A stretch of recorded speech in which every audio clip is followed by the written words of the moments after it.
Hey everyone, it's the Nitty Professor. Today we're going to take a quick look at the question of to what degree can heritage boots be considered work boots, or to what degree do the two overlap, because we all know there's a lot of work boot history in heritage boots, and that's one of the facets of what they're trying to celebrate is the history of labor, for example, mining or ranching or what have you. So I thought it'd be interesting because I sort of regard my heritage boots as work boots, whereas a lot of people would say no, they're lifestyle boots, but there are some overlaps. So let's just kind of break it down. We'll start looking at construction. Both heritage boots and work boots do emphasize similar properties: durability, repairability, and substantial materials. For example, these babies, with this, it's a really substantial sole on there with the lugs, the commando sole. I've got the cap toe. These are my Trumans in evergreen Chiha leather, a nice thick midsole on these babies. I don't do like micron counts on the leather thickness, but I can tell you that this leather is pretty thick and arguably a higher quality than some maybe imported work boots that you might find. Now, if you're looking at work boots like from Nick's, that would be something different. Heritage boots do tend to use your Goodyear welt or your storm welt. This is a Goodyear welt on these babies. I have boots with storm welts. Good leather on the uppers and replaceable outsoles. So, durability and long lasting, that's something that both work boots and heritage boots share. Welted construction is also something that a lot of work boots have. Now, a lot of them, the welts may not be leather, right? They might be plastic or, I don't know exactly what materials they use, but if I look at work boots, say, or Western wear store, they have a lot of Western work boots and that kind of thing.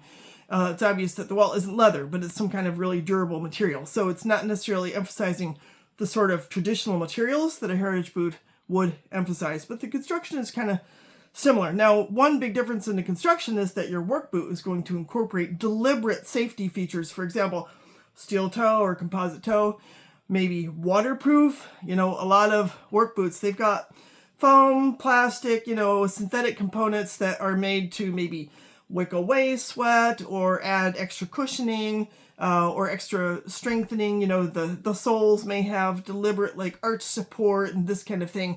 And that heritage boots are not going to do that because they're all about tradition. They're going to also prioritize longevity, but they're looking back at how were things done 50 years ago, 100 years ago, maybe even 120 years ago. I don't know about like 150 years ago when they had like both boots were the same. You didn't have right and left. We don't want to go back too far, right? Although if you're doing like reenactments, then you are going to go back that far with like historical footwear. Really interesting to think about. Performance is probably more the aim of a work boot proper. I like to think of my Trumans as aiming for performance too, but it's in a different way.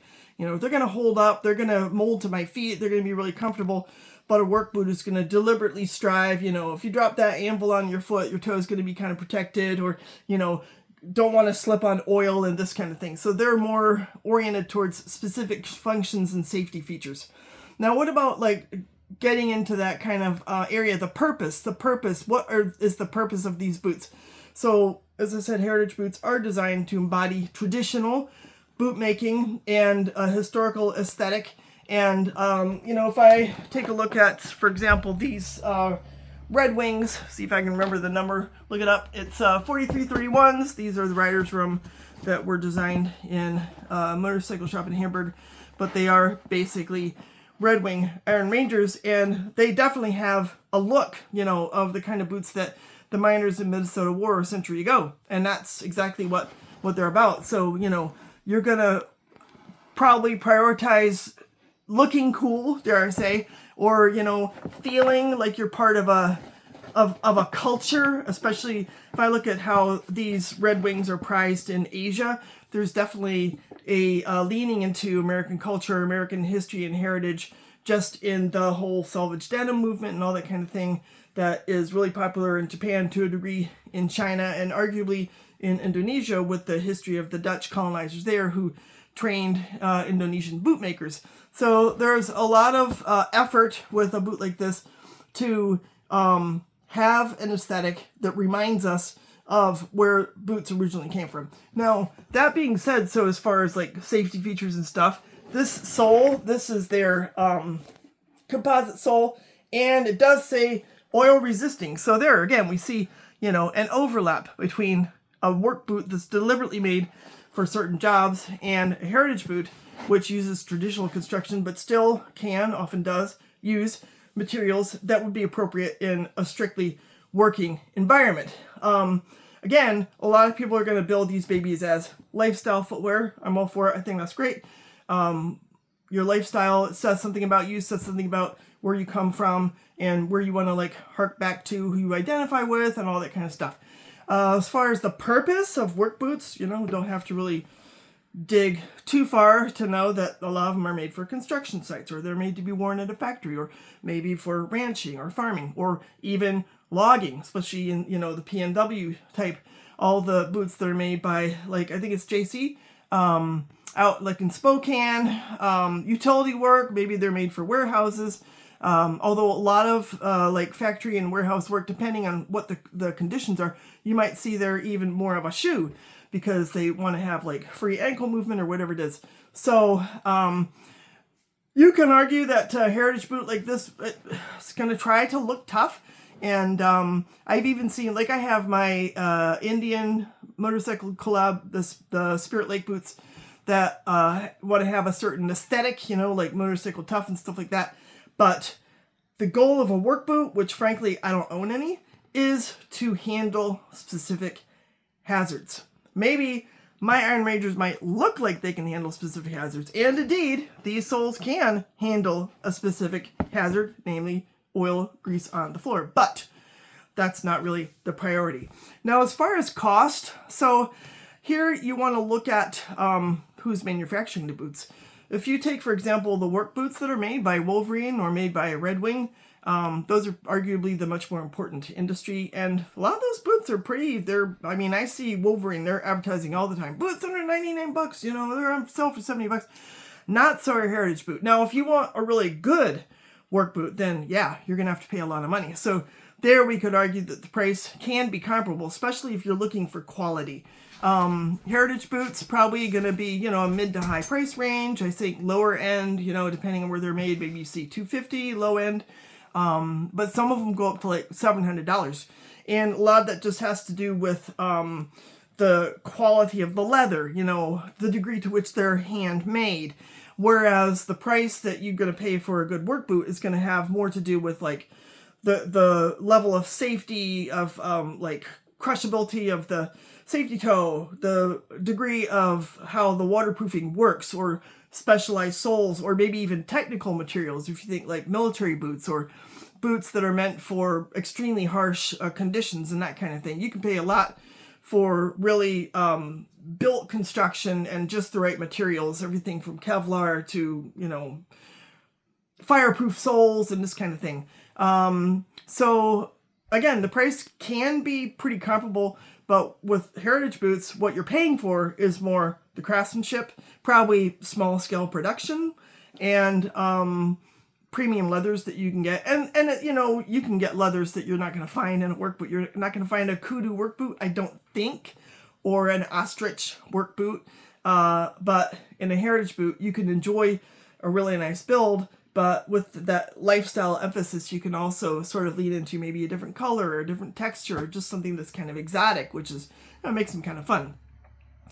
As far as styling, I've kind of covered that a little bit, but we want to preserve different kinds of styles. There are engineer boots, there are, you know, logger boots, motorcycle boots, service boots are really big. The mock toes, I've got a nice pair of those to show you here. You all are familiar with the copper rough and tough mock toe boots from Red Wing. And again, to me, they just really scream work boot. I mean, I'd say the main difference is we don't have a steel toe, right?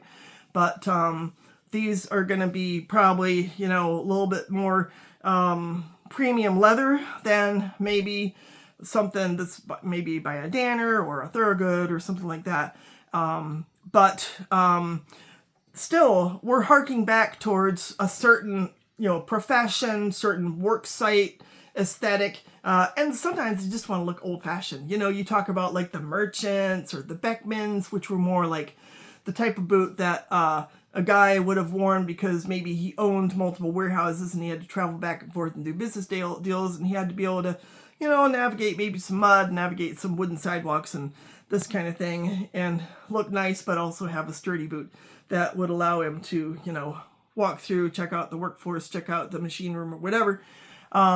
So yeah, there are a lot of, and I think that's really cool about heritage boots is you can sort of pick and choose, almost, a little bit like cosplay, kind of, so I want to have a constructor vibe today, or I want to have, more of a rancher vibe today, or, and that's the advantage of lifestyle. Now, some work boots do that, some work boots lean more cowboy or more miner, or, definitely the mock toe, or logger, whatever. But then you're moving in, though, there's this gray area, and it's kind of moving into then sheer functionality of this boot is specifically for logging, or this boot is specifically for a warehouse, or whatever it is. As far as what you would pair, like you can think in terms of a heritage boot, what would I wear with that? If it's a work boot, you might just have to wear a uniform. But you can sort of privilege the whole lifestyle question if you're using a boot like this, and maybe you just want to have, well, I'm pretty big on the whole t-shirt and jogging sweats look, but maybe you want to wear a chore coat, or maybe you want to wear flannel, or maybe you want to wear jeans, selvage denim or whatever. So you can kind of pick and choose your style more with a heritage boot than you can with a work boot that really is built for a specific function.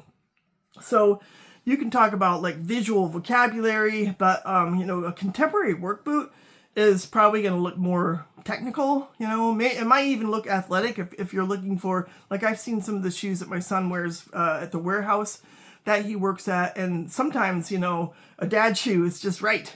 And they even can have steel toes in some of those. So there's a lot of visual overlap between the two, which I think is cool because, as someone who likes to celebrate the history of labor in the country where I was born and raised, and who did some messy jobs working for veterinary clinics and mopping floors at the donut shop and stuff like that, I like to celebrate that aspect of my heritage. I mean, I had a grandpa who was a motorcycle cop, and I had another grandpa who was in construction, had his own construction company, and it's just cool to identify and just celebrate and mark that heritage as part of my lineage, and to show that in the clothes that I wear. As far as the history, there's a lot of overlap there too. Heritage boots, they draw heavily on American and European work footwear. Again, the Iron Ranger, it goes all back to mining, or a lot of the logger style boots that they sell at Nick's and stuff like that. And contemporary models are often based on boots that were for soldiers, or they were for loggers, or they were for tradespeople, merchants, etc. And it's really cool to be able to celebrate that kind of thing. And it's kind of ironic that a lot of boots that today are marketed or worn as heritage footwear are the descendants of genuine working boots. And that's like the historic lineage, that it's like having a walking museum. I see people in heritage boots, and it's kind of like a history museum of past workwear and the kind of equipment that people had access to 80, 100 years ago in order to perform certain jobs.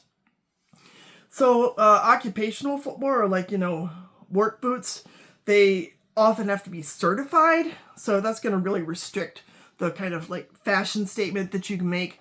But some of the traditional boot styles have moved from the job site directly into the fashion lifestyle market. And I think this is a really good example, the mock toe,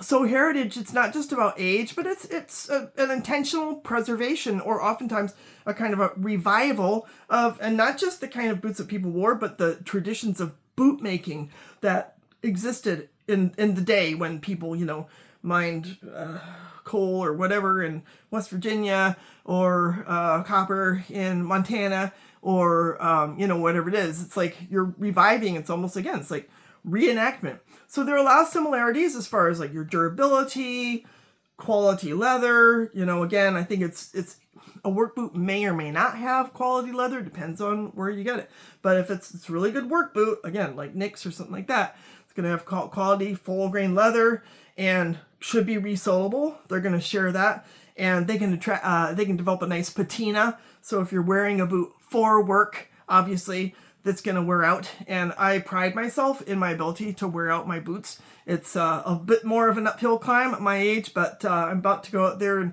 do some mowing and work some more on wearing out another pair of boots.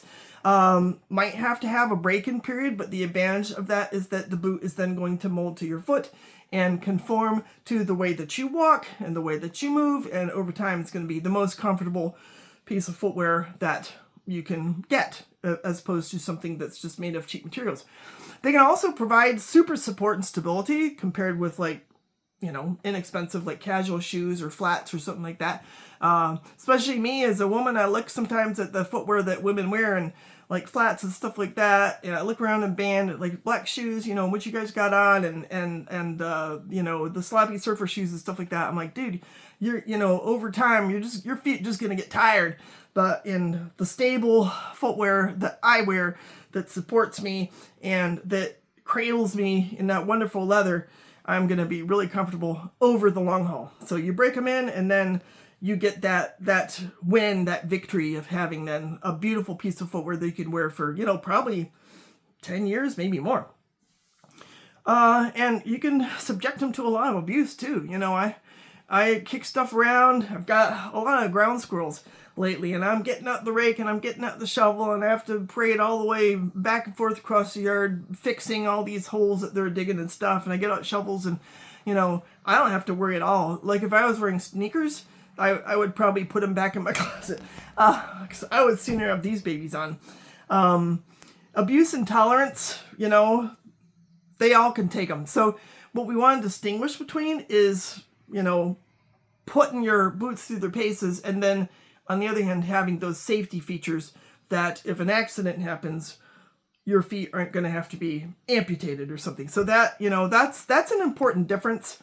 Now, as far as like, I like to regard my heritage boots as work boots, and there is some overlap, like for light duty work, the kind of gardening that I do and stuff like that, maybe even certain degree of farming, like carpentry or woodworking, maybe like weight maintenance, if you work in some kind of workshop, or maybe you just move boxes around, you could probably wear heritage boots, and you can have that, the style and the history, as well as the durability and the comfort in those kinds of jobs.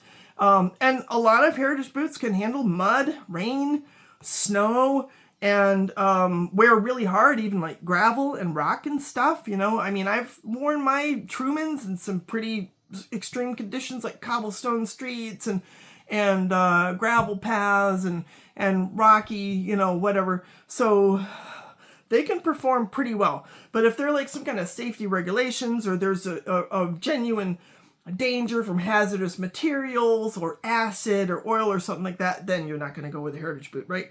You can't substitute that for like certified safety toes or EH rated, slip resistant, puncture resistant, right? Type of work boot that you may require for a lot of different jobs that involve just higher degrees of hazards or chemicals in extreme environments. You're going to need the right materials, fire, then you've got to have the right sole, electrical hazards, right? So obviously a heritage boot, it's just not going to cut the mustard for something like that. Now, if you're just talking about like working in an environment where you have a long shift, you've got to stand for a long time, a lot of walking, then a heritage boot can substitute for a work boot really well, I think.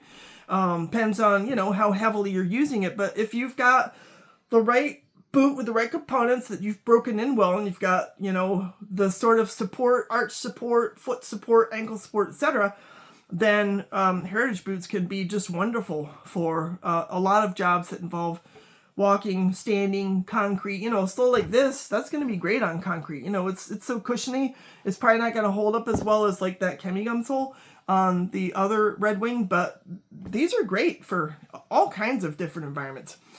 So yeah, there are, like, if you're talking about like a range, your work boots over here with the safety aspects, heritage boots over here with the lifestyle and the tradition, but in the middle, there's a lot of overlap And I think that's really cool that, you know, I can enjoy wearing these boots, and I can still kind of, you know, even at my age as a retired German professor, I can still kind of identify a little bit with the guy out there who's building putting the building together, or, you know, working on doing some landscaping or something like that. I kind of like feeling like I'm a part of the working human race that doesn't just sit down on the job. And when I get out there and I'm like working on my yard or looking after my dogs or whatever, then I'm kind of my own laborer in a way. And I like feeling like we share that. So that's my take on the overlap between heritage and work boots. Love to hear your perspective. Maybe you have both, you know, and maybe you could like add some detail or something like that, or some experience. Like maybe you tried heritage boot in a work situation, didn't quite work out, or maybe you tried the work boot and you were like, oh no, I got to go back to the heritage boot. It's much more comfortable. So love to hear your thoughts. I appreciate you guys listening in. We'll talk soon. Ciao.